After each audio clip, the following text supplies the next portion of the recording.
오늘 본문 말씀은 야곱에 대한 이야기입니다. 야곱이 형 에서의 축복을 그 아버지로부터 거짓말로 자기가 마치 에서인 양 그렇게 아버지의 축복을 가로챕니다. 결국 그 형 에서의 낯을 피하여 이제 도망을 가게 됩니다. 자기 외삼촌 라반의 집, 학자들에 따르면 약 한 600에서 700km 북서쪽에 떨어진, 그래서 바단 아람 또 하란이라고 불리는 그 지역, 한 번도 만나본 적이 없는 외삼촌, 한 번도 가본 적이 없는 그 길을 가야 합니다. 그리고 그 길에서 과연 자기 삶이 어떻게 될지, 지금처럼 어떤 치안이 좋고 교통이 좋았던 것도 아니에요. 또 지역 상황을 왔을 때는 오로지 그런 중동 땅의 사막길을 걸어가야 합니다. 과연 이제 형 에서의 낯을 피해 외삼촌 집에 가야 되는데 과연 이 길이 어떤 길이 될까? 안전할까? 외삼촌을 잘 만날까? 또 만나게 되면 내 삶은 어떻게 될까? 그렇게 두렵고 떨림으로 이제 가던 노상에서 길가에 잠을 자게 됩니다. 아마 아무 짐도 없었던 것 같아요. 그러니까 베고 누울 베개가 없으니까 그 옆에 있던 돌을 베고 눕습니다. 근데 그날 밤에 하나님께서 야곱을 만나 주시죠. 사닥다리가 하늘에서부터 땅까지 내려와 천사들이 오르락 내리락 거리며 하나님이 야곱에게 약속하십니다. 네가 어디로 가든지 내가 너와 함께 있을 것이다. 내가 너를 지킬 것이다. 내가 너를 보호할 것이다. 또 너의 이 길에서 내가 하나님의 그 놀라운 하나님의 복과 은혜를 누리게 할 것이다. 그 하나님이 자기와 함께 하신다라는 그 음성, 하나님이 지키심과 보호하심에 대한 약속을 꿈에서 야곱이 듣게 되고, 그래서 벌떡 일어나 시키지도 않은데 자기가 그렇게 돌베개 베고 누웠던 그 돌을 들고 그렇게 창세기 28장 20절에서 22절에 이렇게 얘기합니다. 우리 함께 선포하겠습니다. 야곱이 선하여 이르되 하나님이 나와 함께 계셔서 내가 가는 이 길에서 나를 지키시고 먹을 떡과 입을 옷을 주시어 내가 평안히 아버지 집으로 돌아가게 하시며 여호와께서 나의 하나님이 되실 것이요 내가 기둥으로 세운 이 돌이 하나님의 집이 될 것이요 하나님께서 내게 주신 모든 것에서 10분의 1을 내가 반드시 하나님께 드리겠나이다 하였더라. 꿈에서 하나님의 음성을 듣고 이 길에서 하나님 나와 함께 하시는구나. 그래서 그 돌, 베고 놓던 돌을 세우면서 여기가 하나님의 집이 될 것입니다. 그래서 야곱이 그 길을 벳엘이라고 부르죠. 벳엘. 그리고 하나님은 야곱의 그 여정에서 약 20년의 시간 동안 하나님께서 엄청난 은혜를 베풀어 주십니다. 외삼촌 라반이 성경에 보니까 품삯을 10번이나 속였다 그래요. 그러나 만물의 주인, 물질의 주인이신 하나님께는 그게 문제가 되지 않는 거예요. 야곱이 엄청난 거부가 되게 하고 그 외삼촌의 두 딸과 또 두 여종을 통해 또 자녀들 12명의 형제를 낳고 또 딸도 놓고, 그러면서 이제 라반의 집을 떠나서 이제 가나안으로 아버지가 계신 곳으로 돌아옵니다. 돌아올 때 걱정이 또 있죠. 누가 기다리고 있습니까? 형 에서가 기다리고 있어요. 온갖 깨를 부리면서 뇌물을 보내기도 하고 재산이 많다는 걸 자랑하기도 하지만 사실 하나님이 이미 형 에서의 마음을 만져 놓았는데 그걸 못 믿고 벌벌벌 떨고, 여러분 우리가 두려워하는 것만큼 생각보다 일이 심각하지 않아요.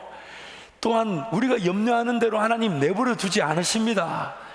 우리가 근심하는 대로 하나님 우리를 내버려 두지 않으십니다. 아멘. 하나님이 그 형 에서의 마음을 다 만져놨는데 그것도 모르고 재산이 많다고 자랑하고 선물대를 만들어 보내고, 그것도 안 되니까 자기 식구들을 두 대로 나눠가지고 사랑하는 가족들은 뒤에다 두고 자기가 별로 원하지 않았던 그 레아와 종과 자녀들은 앞에다 두고, 그러니 나중에 요셉이 형들의 미움을 당한 건 그 아버지 때문이죠. 어쨌든 또 그것도 안 되니까 자기 혼자 강을 건너지 않고 자식들만 이런 거죠. 형이 나는 미워해도 제수씨들과 조카들 보면 좀 마음이 낫지 않겠냐고. 참 야곱도 보통이 아니에요. 그리고 여러분도 보통이 아니고. 아무튼 그렇게 이제 저는 너무 크게 웃으셔서 제가 죄송하네요. 어쨌든 여러분 그렇게 야곱은 그렇게 있지만 그런데 정작 하나님이 에서의 마음을 만져 놓으니까 그렇게 그냥 아무것도 필요 없고 말도 필요 없고 그냥 부둥켜 끌어안고 서로 목을 이렇게 어긋나게 끌어안고 그렇게 울면서 용서와 또 화해가 일어나게 되죠. 그러면서 이제 형에서는 형에서의 길을 가고 야곱은 자기의 길을 갑니다. 그러면서 야곱이 이제 길을 가다가 어느 한 지방을 지나가다 보니까 여기 좀 살만하다 싶은 거예요. 그래서 그 지역이 어디냐면 세겜 지역이었고 숫곳이라는 동네였어요. 그리고 야곱이 거기서 이 창세기 33장 16절 말씀부터 보면 이런 말씀 나와요. 야곱이 거기서 집도 짓고, 보니까 이 나라에서는 세일로 돌아가고 야곱은 숫곳에 이르러 자기를 위하여 집을 짓고 그의 가축을 위하여 우릿간을 지었으므로 그 땅 이름을 숫곳이라 부르더라.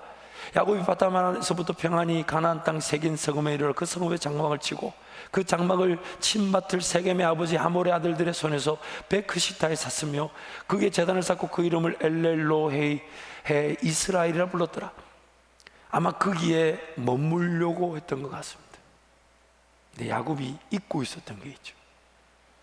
야곱이 길을 떠날 때에 하나님을 만나면서 자기가 했던 말이 뭡니까? 어디로 돌아가겠다고요? 베델로 가겠다고. 거기서 하나님의 집을 짓고 하나님을 예배하겠다 해놓고는 막상 그쪽으로 가는 길에 보니까 숫곳이란 동네 살만하다 싶으니까 그 세겜 지역에 거기다가 집도 짓고 우릿간도 만들고 정착하려고 했는데, 안타까운 것은 딸 디나가 그 세겜 지역의 주장 세겜에게 강간을 당하게 됩니다.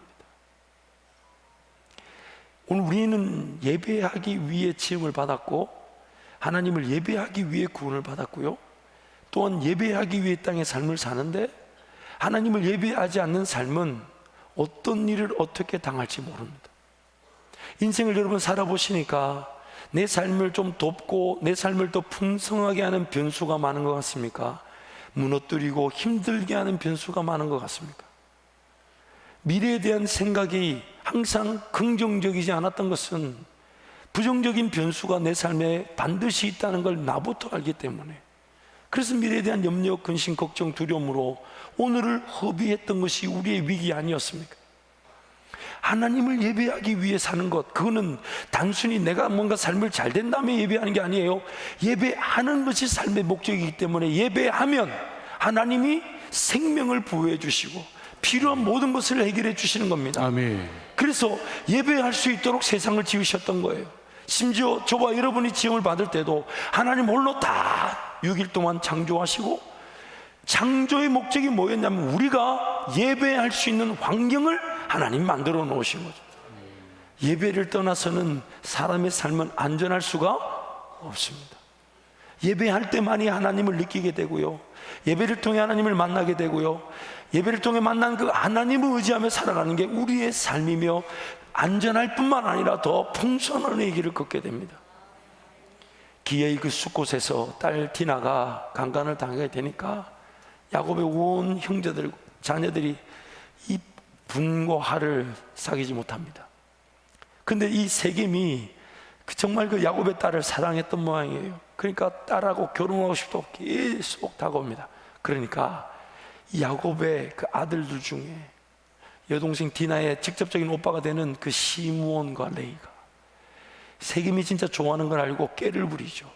심지어 그 꾀는 하나님이 그 자기 백성들에게 약속의 징표로 준 할례를 악용해서, 우리는 할례 받은 하나님의 백성이기 때문에 너희들도 할례를 받아야 우리와 가족이 될 수 있다고.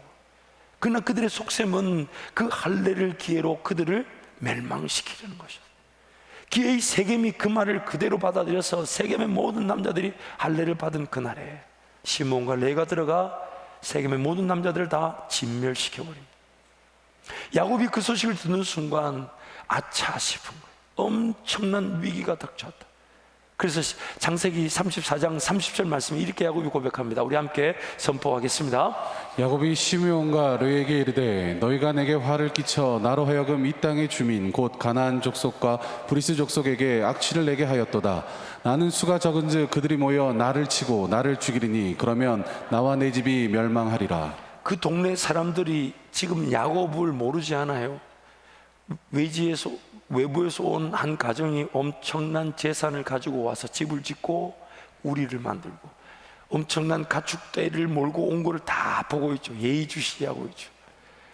그래서 저 사람들이 누굴까 그러고 있는데 이 세겜족 엄청난 이런 강간과 또한 그의 복수의 장면을 보면서 야곱이 느낄 것뿐만 아니라 우리가 그 장면을 볼 때 야곱의 재산을 탈취할 수 있는 좋은 빌미가 될 수도 있죠.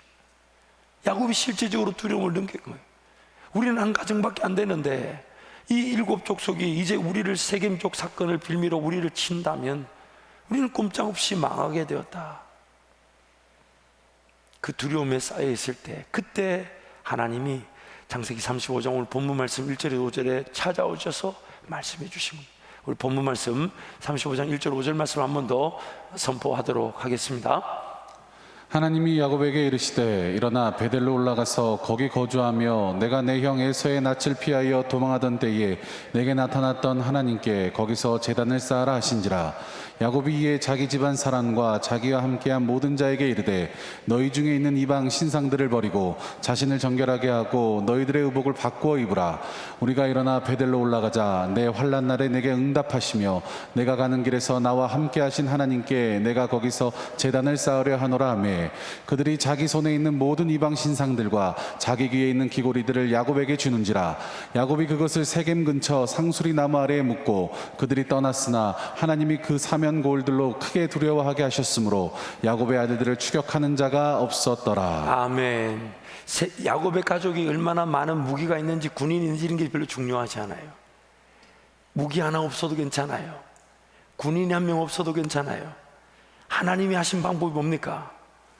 야곱의 가족들을 바라보는 사명 고울의 모든 백성들로 하여금 야곱을 두려워하게 만들었더라.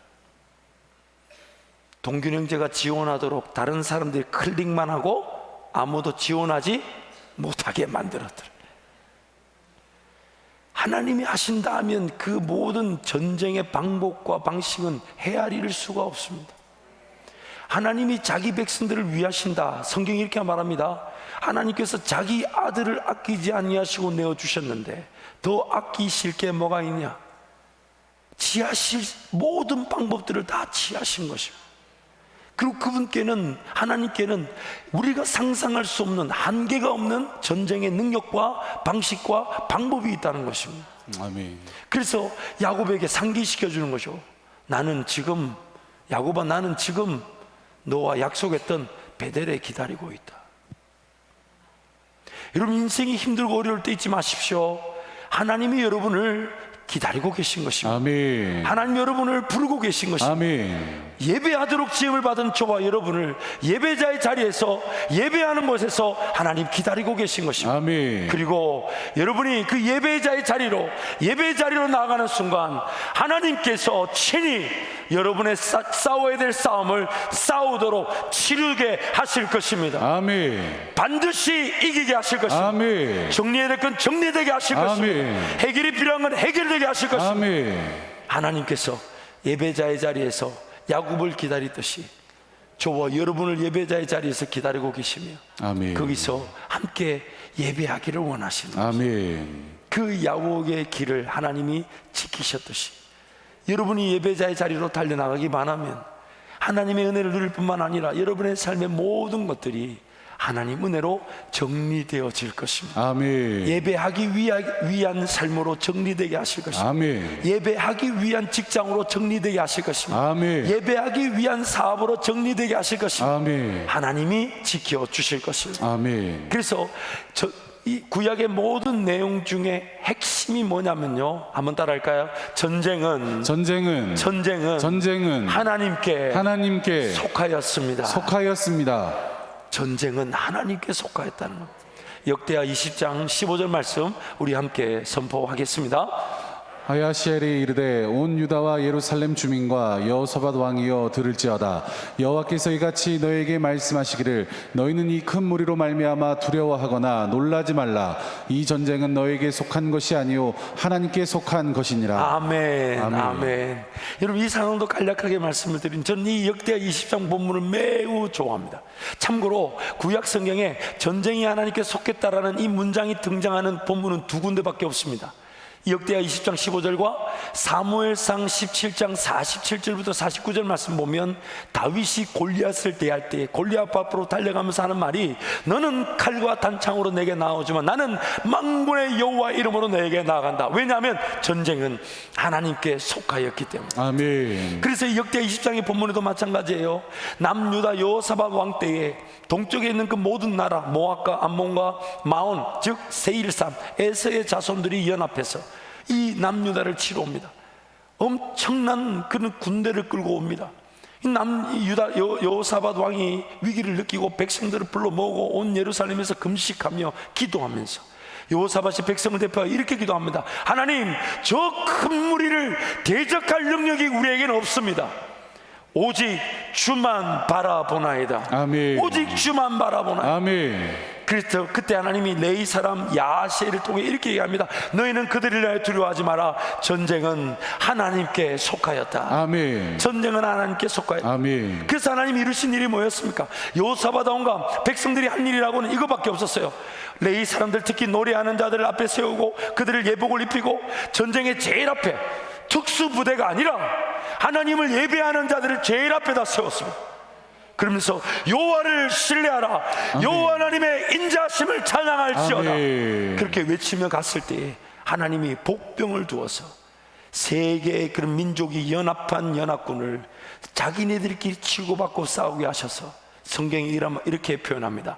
단 한 사람도 살아남은 자가 없었더라. 하나님의 일하심, 하나님의 일하심.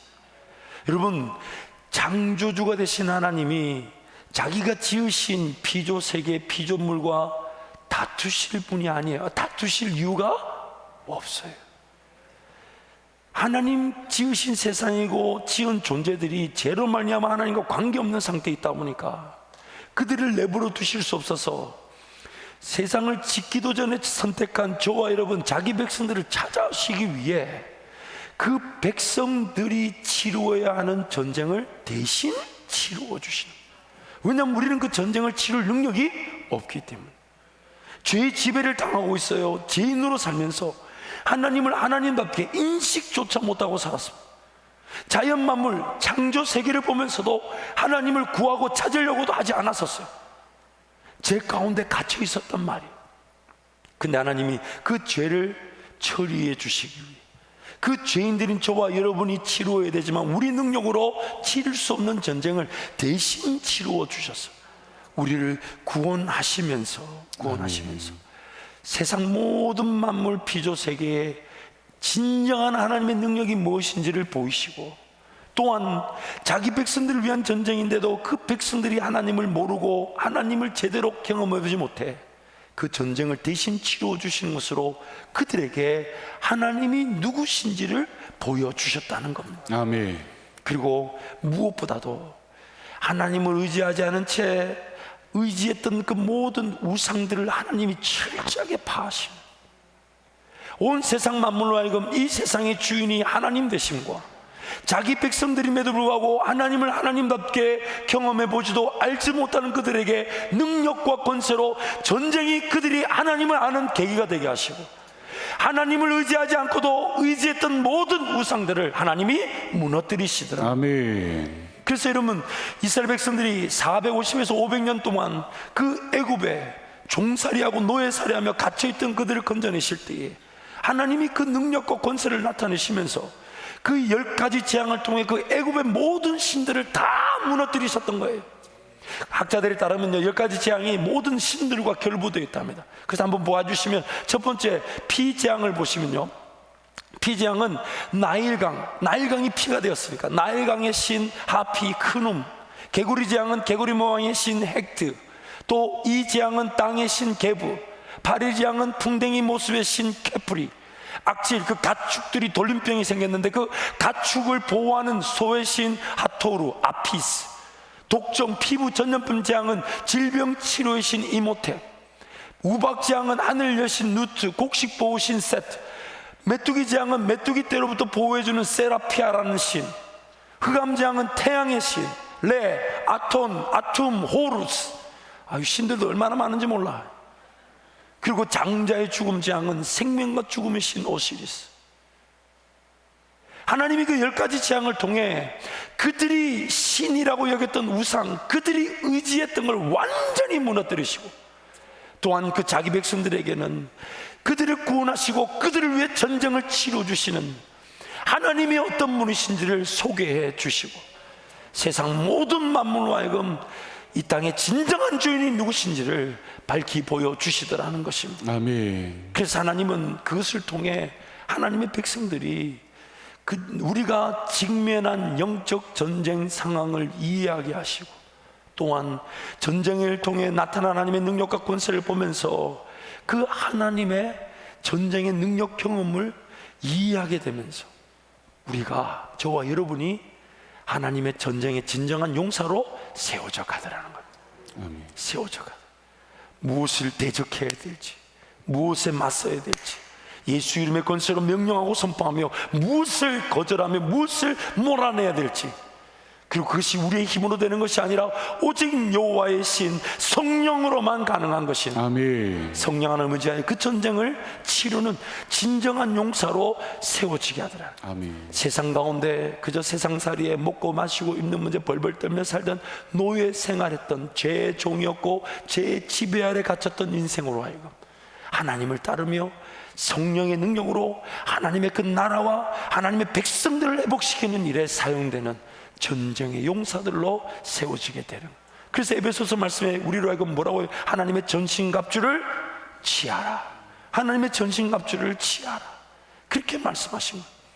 그래서 하나님이 우리를 빚어가시는데, 전쟁을 잘 모르고 전쟁을 이해하지 못하며 전쟁에 싸울 만한 용기와 믿음 없을 때는 그 수준에 맞게끔 하나님이 전쟁을 홀로 감당해 주시고, 그 전쟁을 통해 하나님이 이렇게 앞서가시는구나. 그래서 우리 출애굽기 13장 17절 18절 말씀에 한번 가보면요, 함께 선포하겠습니다. 바로가 백성을 보낸 후에 블레셋 사람의 땅의 길은 가까울지라도 하나님이 그들을 그 길로 인도하지 아니하셨으니, 이는 하나님이 말씀하시기를 이 백성이 전쟁을 하게 되면 마음을 돌이켜 애굽으로 돌아갈까 하셨습니다. 그러므로 하나님이 홍해의 광야길로 돌려 백성을 인도하심에 이스라엘 자손이 애굽 땅에서 대열을 지어 나올 때에, 애굽에서 나왔지만 그 이스라엘 백성들이 그런 지름길이라고 하죠. 지금 이집트에서 그런 지금 현재 이스라엘 땅으로 올라가는 그 바닷가길, 지중해 연안으로 올라가면 빠른 길인데, 거기는 철기 문화, 철기 무기를 가지고 있는 블레셋, 아말렉 족속들이 있다 보니까 하나님이 분명히 도와주시면 그 백성들이 하나님의 능력으로 충분히 전쟁을 치를 수 있지만, 이스라엘 백성들이 지금 그 하나님을 잘 모르다 보니까 전쟁이 맞닥뜨리게 되면 하나님을 찾고 구하기보다는 뿔뿔이 다 도망가 버릴 것이니까 하나님이 그들을 위해 홍해길로 인도하시고, 목적이 하나죠. 전쟁을 모르는 이들에게 전쟁에 대한 이해와 전쟁의 신, 그리고 승리가 하나님께 있음을 가르쳐 주기 위해서 홍해길로 인도하시고, 그리고 홍해에 갔을 때 하나님의 방식인 그 홍해를 가르치는 거지만, 이스라엘 백성들 그 홍해 앞에 섰을 때 누가 여기 나오게 했냐? 저 뒤에는 애굽의 군사가 따라오고 앞에는 홍해고 우리가 뭐 나오고 싶어 나왔냐? 세상에 그냥 노예살이하듯 먹고 마시고 입는 문제 좀 해결하고 살면 되는데 도대체 누가 나오자 했느냐? 모세 너 나오자 했느냐? 온망 원망과 불평을 다 하고, 하나님 그래서 그들 가운데 홍해를 가르치기 전에 또 어떻게까지 해주십니까? 애굽의 군사가 닥쳐오니까 불기둥을 일으키셔가지고, 애굽의 군사와 이스라엘 군사 사이에 불기둥이 가로막고 있어 애굽의 군사가 이스라엘 백성에게 넘어오지 못하도록 만들었는데, 그 불기둥 보면서 누가 여기 오자 했느냐? 나는 안 온다 했는데 네가 가자 했지 않느냐? 항상 그런 얘기를 하더라고요, 저한테. 내가 언제 가자 했냐? 꼭 어려운 일만 생기면 그렇게 질문하는 분이 있어요. 근데 하나님 그 가운데서도 모세의 지팡이 하나로 동풍이 불게 하셔가지고 밤새 그 홍해를 마른 땅으로 바꾸시고 마른 땅을 지나가듯 홍해를 지나가게 하셨다는 거죠. 아멘. 하나님의 관심, 진정한 하나님의 전쟁 용사로 세워져가는 그 과정 속에 그 전쟁을 치를 만한 능력이 없으니까 기다려주시고 품어주시고 능력을 보여주시고 권세를 보여주셔서 하나님을 의지하도록 만드시는 하나님 목적. 그래서 그 하나님의 능력과 권세를 맛본 자들이 이제는 하나님 어떤 싸움이든지 간에 하나님 이미 승리하신 하나님이시고, 이것이 어떤 불가능하게 보이며 어려우게 보이며 내 힘으로 안 되게 보여도 하나님은 하실 수 있으시고, 아멘. 하나님은 하실 수 있으시고, 아멘. 하나님은 불가능을 가능케 하실 것이고, 아멘. 없던 길을 만들어 주실 것이고, 아멘. 닫힌 문을 열어 주실 것이고, 아멘. 하나님 하실 수 있으십니다. 아멘. 하나님 하실 수 있으십니다. 아멘. 그렇게 고백한 자들에게 하나님이 그들의 그 모든 것의 최고의 권능으로 그들이 기꺼이 헌신하고, 그럴 때마다 그들은 마치 홍해의 지팡이를 내미는 모세처럼, 또한 하나님께서 어떤 일을 베푸시는데 자기 먼저 희생하며 담대히 전쟁의 자리에 설 줄 아는 자, 담대히 하나님 한 분이면 충분한 줄 알아. 얼마나 많은 재산이 있는지, 얼마나 많은 물질이 있는지, 얼마나 많은 영향력이 있는지, 얼마나 많은 사람이 있는지 이런 거 개의치 않고 하나님 한 분이면 충분합니다. 아멘. 하나님 한 분이면 충분합니다. 아멘. 내가 하나님을 예배하는 것이면 충분합니다. 아멘. 내가 하나님을 구하는 것이면 충분합니다. 아멘. 그러면서 많은 구약의 그런 신앙의 선배들 얘기가 나오잖아요. 그 중에 하나가 다윗이지 않습니까? 다윗이 골리앗을 상대할 때에 한번 사무엘상 17장 43, 45, 49, 7절 말씀 우리 함께 선포하겠습니다. 다윗이 블레셋 사람에게 이르되 너는 칼과 창과 단창으로 내게 나오거니와 나는 만군의 여호와의 이름 곧 내가 모욕하는 이스라엘 군대의 하나님의 이름으로 내게 나아가노라. 오늘 여호와께서 너를 내 손에 넘기시리니 내가 너를 쳐서 내 목을 베고 블레셋 군대의 시체를 오늘 공중의 새와 땅의 들짐승에 주어 온 땅으로 이스라엘의 하나님이 계신 줄을 알게 하겠고, 또 여호와의 구원하심이 칼과 창에 있지 아니함을 이 무리에게 알게 하리라. 전쟁은 여호와께 속한 것인즉 그가 너희를 우리 손에 넘기시리라. 아멘. 여러분, 학자들에 따르면요, 이런 해석이 있어요. 다윗은 과연 골리앗을 잘 맞출까 못 맞출까, 돌 하나로 될까 두 개로 될까, 이런 고민을 하지 않았다는 거예요. 왜냐하면 이미 그가 양을 칠 때에 양을 움켜쥐는 그런 사자나 곰에게서 하나님이 함께 하시므로 그 양을 건져내는 은혜가 있었잖아요.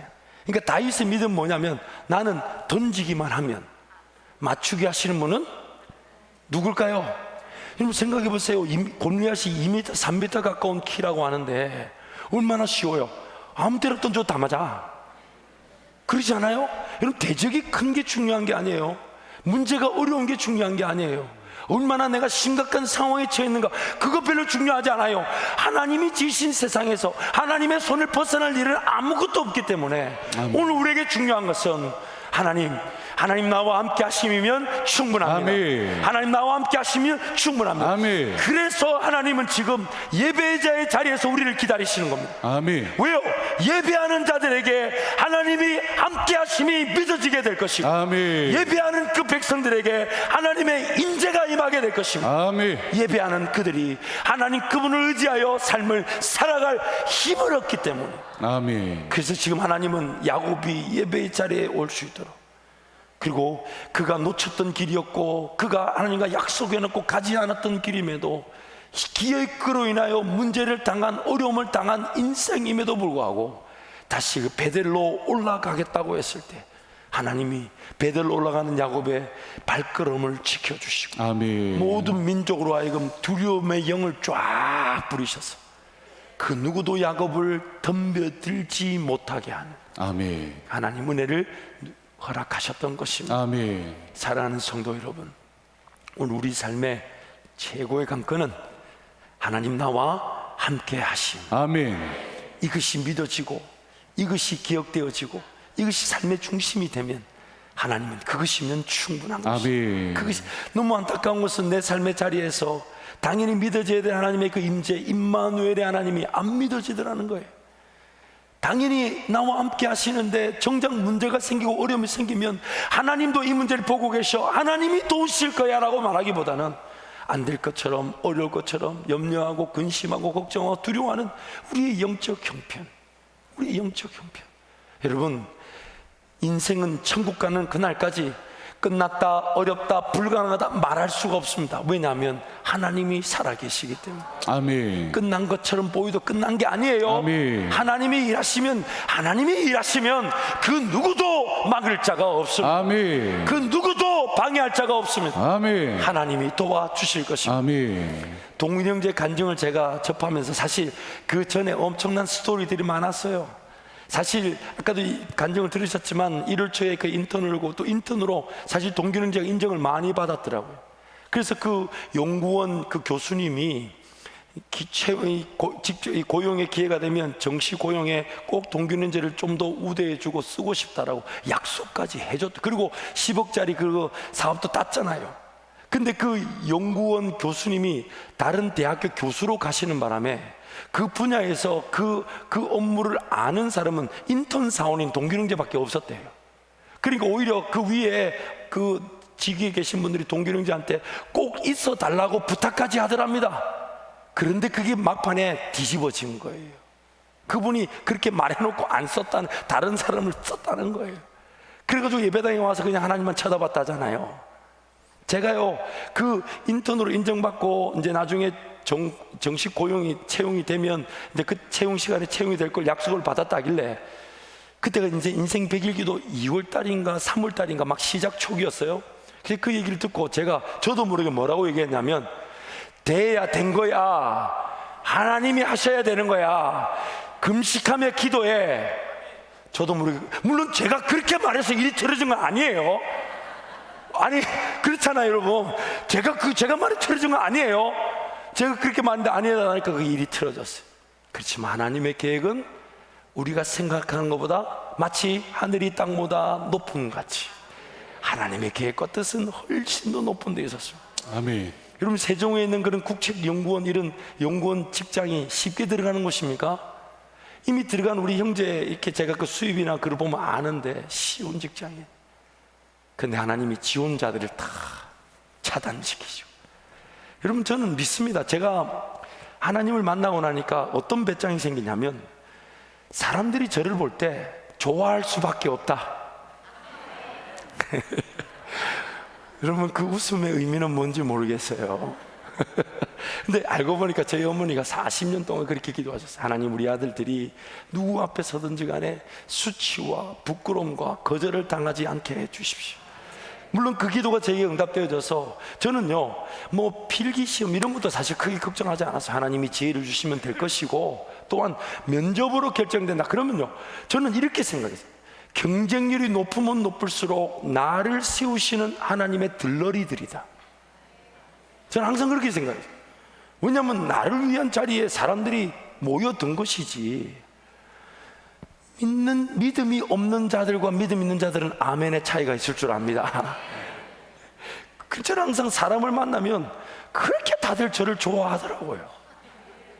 왜냐하면 저한테 어떤 믿음이 있었냐면, 지금 이곳에서 이분을 만나 하나님이 내 길을, 사역의 길을 열어주실 수 있고, 그리 아니하실지라도 하나님은 내 길을 인도해 주실 것이다. 아멘. 그까지 하나님 기다리고 하나님 예배하고 하나님 바라보면 내 인생의 기적은 내가 하나님을 예배하는 그 자리에서 시작되는 것이다. 아멘. 내 인생의 하나님의 전쟁의 방법과 방식은 내가 하나님께 모든 것 맡겨드려, 하나님 나는 아무것도 할 수가 없습니다. 아멘. 오직 하나님만 바라보나이다. 아멘. 왜냐하면 전쟁은 하나님께 속해 있기 때문에. 아멘. 그 고백을 하나님 매우 기뻐하고 계십니다. 매우 즐거워하고 계십니다. 그리고 이제 그 고백을 외치는 자들마다 진짜 하나님이 전쟁의 주인이 되어 주셔서 여러분이 치루어서 결코 해결할 수 없는 그런 문제와 어려움과 아픔이 하나님의 능력으로 해결되어지게 하실 것입니다. 아멘. 한번 따라 하실까요? 전쟁은 하나님께 속했습니다. 속했습니다. 어떤 기도의 제목을 갖고 어떤 문제나 어떤 아픔에 직면했든 잊지 마십시오. 손만 들어도 승리하게 하셨습니다. 아멘. 뺑뺑뺑 돌기만 해도 성벽이 무너지게 하셨습니다. 아멘. 하나님께서 말씀만 하셔도 죽은 자가 살아나오게 하셨습니다. 아멘. 하나님께는 헤아릴 수 없는, 가늠할 수 없는 전쟁의 방식과 왜냐하면 이미 그분은 승리하셨기 때문에. 아멘. 원래 전쟁도 필요 없는 분이잖아요. 자기가 지은 세상에 자기가 지은 존재들하고 무슨 전쟁을 하십니까? 우리를 위해서 예수님이 직접 전쟁을 치루어 주시고, 아멘. 예수님이 다 이루었다 하시면서 그 아멘. 전쟁을 승리하셨습니다. 아멘. 그러면 이제는 우리가 승리의 깃발을 들고 앞서가시는 주님을 따르면 되는데, 문제는 우리는 자꾸 주님을 따르지 않고 곁길을 쳐다봅니다. 주님만 바라보면 물 위도 걸어갈 수가 있는데 바람과 파도를 쳐다보니까 물 아래로 빠져 들어가더라는 겁니다. 그러므로 오늘 외형적 싸움에 이 관건은 승리와 패배가 결정된 게 아니라 예수님이 이미 승리하신 그 길을 내가 따르지 않으려는 겁니다. 오늘 나의 영적 전쟁은 승리의 문제가 아니라 승리하신 예수님을 따르지 않고 그저 홀로 사망의 음침한 골짜기에 남겨져 있을 수 있다는 것입니다. 주님이 오늘 또 우리를 부르십니다. 너는 나를 따라오너라. 너는 나를 따라오너라. 아멘. 그래야만이 양은 안전해질 수 있기 때문입니다. 아멘. 그래야만이 삶이 지켜질 수 있기 때문입니다. 주님의 음성을 듣고 주님을 따라가며 하나님을 예배하며 하나님을 예배 중심의 삶을 살아갈 때 직장의 문들이 열려지게 될 것입니다. 하나님을 예배하기 위해 예배 중심의 삶을 지향하는 사업의 길이 열려지게 될 것입니다. 아멘. 예배 중심의 삶을 살고자 할 때 인생의 모든 것들이 해결되어지게 하시는 것입니다. 아멘. 이 시간 통성으로 함께 기도하겠습니다. 하나님, 나의 예배를 살려 주옵소서. 나의 기도를 살려 주옵소서. 하나님, 나의 말씀, 하나님과의 관계 중심의 삶이 회복되어지게 하여 주옵소서. 주님 잡고 함께 기도합니다. 주여, 주여.